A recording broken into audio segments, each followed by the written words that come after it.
Erev Tov, ce soir Bezrat Hashem, nous allons poursuivre dans les lois relatives à la fête de Shavuot et parler des halachot qui concernent les brachot du matin pour celui qui a veillé toute la nuit. On se pose souvent la question, au moins une fois dans l'année, au petit matin de Shavuot, après avoir veillé toute la nuit, doit-on réciter les brachot intégralement ou même partiellement, oui ou non? La réponse à cela est indiquée dans la halacha, à l'exception de la bracha de la Shariatzar et la bracha de la Netilat Yadayim, que l'on récitera uniquement après être sorti des toilettes si c'était le cas.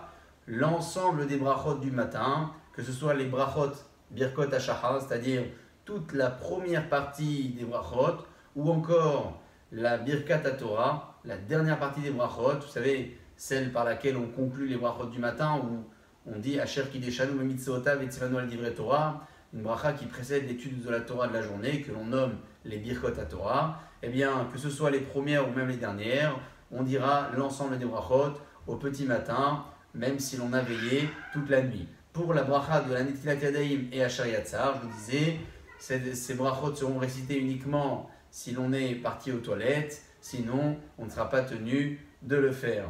En parlant du temps imparti, la halakha nous indique que le matin, après une veillée, il faudra bien faire attention à ne pas réciter ces brachot avant le halot hashachar, c'est-à-dire avant le lever du jour. Tous les jours, on fait attention à ne pas réciter les brachot trop tôt, particulièrement lorsque c'est la période hivernale. Lorsque l'on est après une veillée, on y veillera un peu plus parce qu'il y a souvent l'empressement de commencer à prier et parfois malheureusement de terminer pour aller se reposer. Donc c'est bon de rappeler que ces brachot ne pourront pas être dites avant le halot hashachar. Beruchim ti.